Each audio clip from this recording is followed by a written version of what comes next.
ตั้งใจเองครับนี่แกนี่เป็นวันยกโทษให้แกแน่นอนให้เป็นขัดส้วมให้ฉัน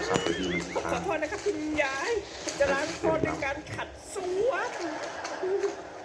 คุณยายไม่ยอมให้เราขัดส้วมล้างส้วมให้นะที่จะไม่ได้การแล้ว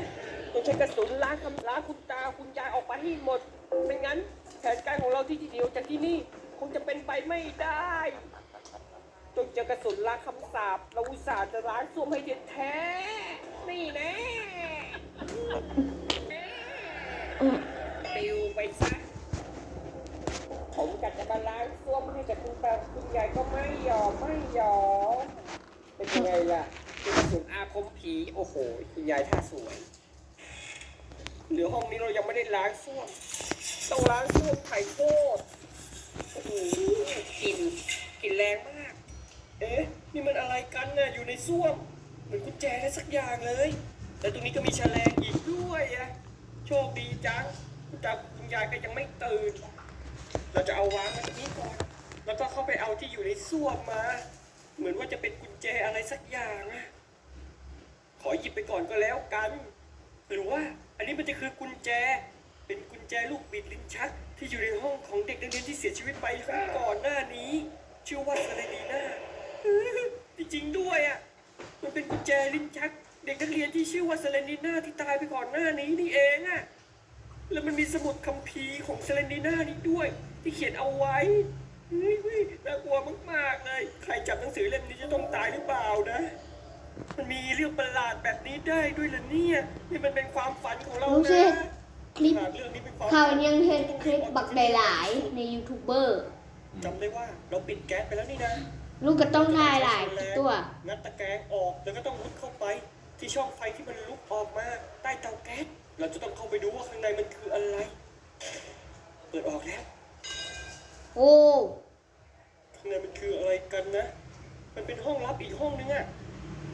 แล้วก็มีชั้นหนังสือด้วยตรงนี้ก็ถูกปิดเฮ้ยนี่มันรูปชิ้นส่วนสุดท้าย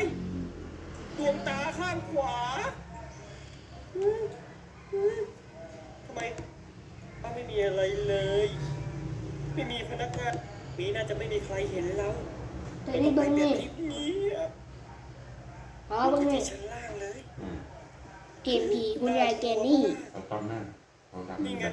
ช่องแอร์ที่เราบอกว่าเราเจอประตูกรงเหล็กที่อยู่ด้านนี้ด้านซ้ายมือของเรานั่นเองด้วยมีแต่ไฟฉายไฟดับแล้วทีนั้นมีไฟฉายไฟดับเกิดอะไรขึ้น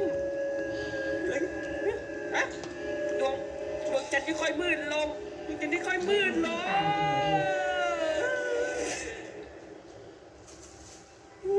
เข้าหนังเลยเรามาอยู่ที่นี่ได้ไงเขาพักนี่มันเป็นความฝันอะไรมึงมีคนเจ้าขอไข่ปะฮะขอไข่ปะเรื่องป่าปะขอไข่ปะทำไมเราต้องโดนฝันร้ายอีกแล้วเหมือนว่าเขาให้ตามหาสมุดแล้วก็หาอะไรบางอย่าง4 ชิ้นน่ะนี่ไงสมุดคัมภีร์เจอสมุดคัมภีร์ผี1 เล่มแล้วเกมผีมันต้องเขียนบนบุ๊กล่าฮะเกมฮูบอดี้มันต้องเขียนบนโน้ตบุ๊กมีเสียงอะไรด้วยนอนสลานะลูกนะ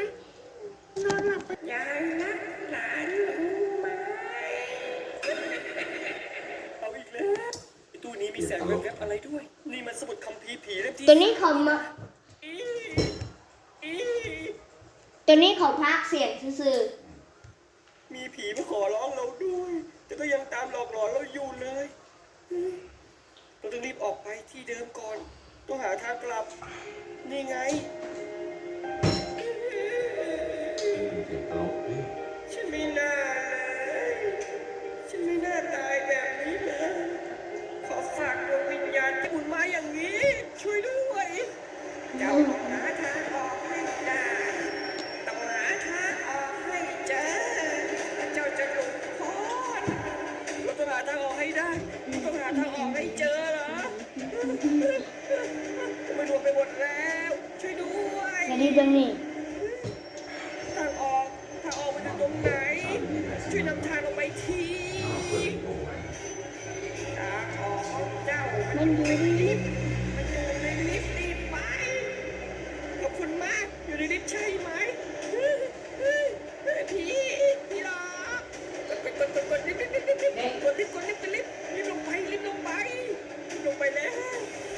เปิดออกมาแล้วหา ประตูทางออก มองหาประตูทางออกนี่ อื ไง ม เรียบร้อย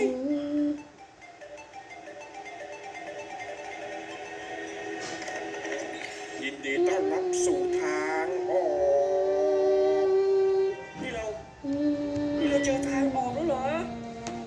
ไม่จริงอ่ะแล้วที่ผ่านมามันคืออะไรกันล่ะ นี่เราผ่านแล้วเหรอเนี่ย